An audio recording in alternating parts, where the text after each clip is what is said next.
Olá, meu nome é Mariana Lopes Arregui, eu estou no 5º período de História pela UFRJ e agora eu vou apresentar minha pesquisa intitulada Ideologias, Representações e Humor, a Segunda Guerra Mundial e a Guerra Fria na revista Careta, entre os anos de 1939 até 1960. A pesquisa, iniciada em fevereiro de 2024, é orientada pelo Dr. Vinícius Aurélio Líbio e é financiada pela Fundação de Amparo à Pesquisa do Estado do Rio de Janeiro, a FAPERJ. O principal objetivo da pesquisa consiste em mapear e analisar 1.055 charges que foram veiculadas nas capas da revista Careta entre os anos de 1969 até 1960. Assim, através da utilização do método documentário de análise de imagens, busca-se estudar as estratégias e representações das principais ideologias que compuseram o cenário político internacional e nacional do turbulento século XX. Ainda, a pesquisa busca ressaltar a importância do estudo das fontes imagéticas, que ainda é um campo pouco explorado e desvalorizado quando comparado com as fontes escritas. Portanto, em um mundo cada vez mais visual, é necessário compreender as imagens como agentes históricos e fundadoras do meio social em que elas estão inseridas. A Careta, ela foi uma revista sediada no Rio de Janeiro, que teve sua veiculação entre os anos de 1908 até 1960. Entretanto, na pesquisa são só trabalhadas as capas veiculadas de 1939 até 1960. Assim, foram retratadas em suas capas os principais eventos do século XX. Ela era publicada semanalmente aos sábados, e apesar de sua grande tiragem na capital carioca, a revista também era vendida em todo o território nacional. O dono e fundador da revista era Jorge Schmidt, e após 1930, a direção da revista passa para o seu filho, Roberto. Ambos possuem um papel ativo dentro do seminário, sendo a família Schmidt a principal financiadora da revista.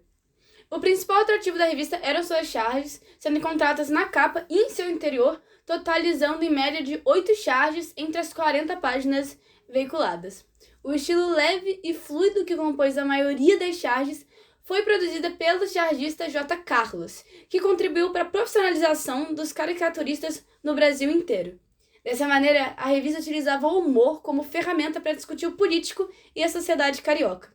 O próprio título da revista, ele representa fundamentalmente uma postura humorística e crítica perante aos assuntos representados em suas páginas.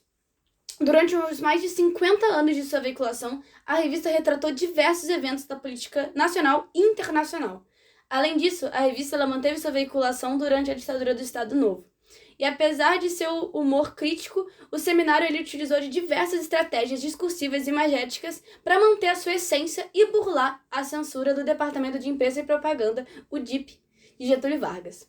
Sendo uma dessas principais estratégias a utilização de representações dos conflitos internacionais para debater o cenário político nacional. A pesquisa, ela utiliza-se principalmente de fontes primárias em seu corpus documental, são as charges disponíveis online pela Hemeroteca Digital da Biblioteca Nacional e estão disponíveis na própria biblioteca.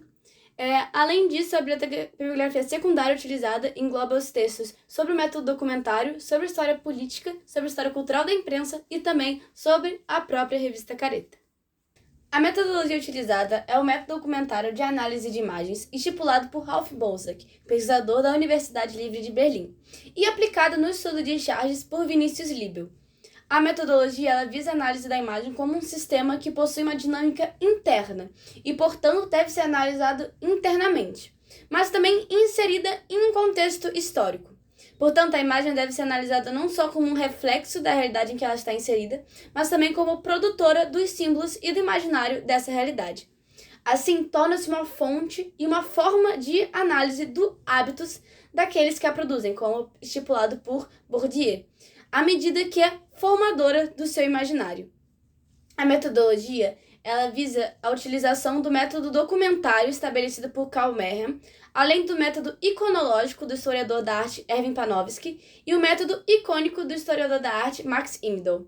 Bozack ele visa estabelecer um método reconstrutivo, que desmonta a fonte antes de a reconstruir, através de uma mudança na pergunta que guia a análise, transformando o que é a fonte para como ela se constitui.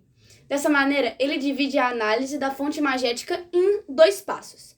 O primeiro seria a interpretação formulada, que abrange o nível pré-iconográfico e iconográfico, e o segundo é a interpretação refletida, que abrange o nível icônico-iconológico. A análise pré-iconográfica visa a descrição dos objetos e do ambiente que compõem a imagem de maneira direta. A análise iconográfica visa a interpretação dos gestos e das ações, pensando em seu sentido de acordo com o senso comum. Já a análise icônico-cronológica visa entender a imagem em seu contexto, inserida em seu meio. Então, a iconologia visa interpretar essa imagem inserida dentro do seu contexto histórico e dentro do seu meio específico. E a parte icônica da metodologia de Max Imdahl observa as técnicas que compõem a imagem, como o papel das cores, das linhas e iluminação dentro dessa análise. Para exemplificar melhor a metodologia, eu vou utilizar um exemplo de imagem.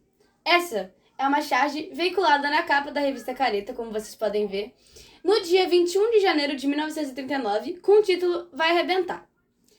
Primeiramente, pensando na análise pré-iconográfica dessa imagem, a gente vai primeiro listar os elementos que a compõem. Dessa maneira, Mussolini e Hitler aparecem de costas e parecem analisar essa grande bola vermelha, onde está escrito Império. Além disso, é possível observar John Bull, uma personificação da Grã-Bretanha, protegendo Marianne, uma personificação da República Francesa, que pode ser identificada pelo seu barrete frígio. Ainda, a gente pode pensar na análise iconográfica da imagem. A análise iconográfica, a gente observa aqui. O corpo de John Bull nessa imagem está à frente de Marianne, quase como se a protegesse. Além disso, ambos parecem se esconder na parede, como se estivessem encurralados ou buscando sair de fininho da situação. Mussolini e Hitler eles parecem analisar o Império, quase que desconsiderando a presença de Marianne e John Bull na imagem. Agora, pensando na análise icônica e cronológica da imagem, primeiramente, pensando nos atributos técnicos da análise de Imdahl, nota-se que ao traçar uma linha diagonal na imagem, como está apresentado aqui do lado, percebe-se que não só Hitler e Mussolini ocupam grande parte da imagem, como eles são evidentemente maiores quando comparados ao tamanho de John Bull e Marianne, que parecem quase que pressionados, menores, encurralados contra a parede. Além disso, traçando um triângulo centralizado no meio da imagem, observa-se a centralidade de Hitler e Mussolini dentro da imagem.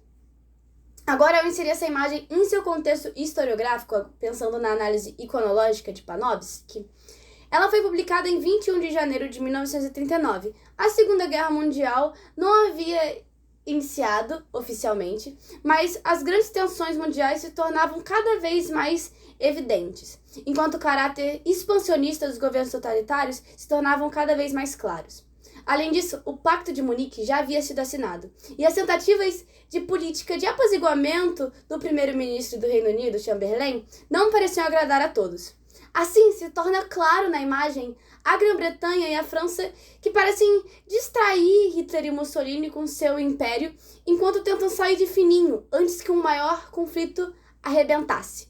Essa hipótese é ainda mais evidente quando se lê o título e a legenda da imagem. O título da imagem é Vai Arrebentar e a legenda mostra uma fala de John Bull. Eles não podem dividir essa bola entre si. Dessa forma, é possível observar uma espécie de descrença na forma de resolução do conflito por parte da Grã-Bretanha e da França, que pareciam quase que oferecer o seu império esperando que um conflito maior se desenrolasse entre as potências totalitárias e pudessem sair desse conflito sem grandes problemas maiores. As charges elas são mapeadas quantitativamente. Dessa maneira, são levantados dados sobre aparições de temas e das representações. Dessa maneira, pode ser observada a frequência de certos padrões de repetição dessas representações estudadas.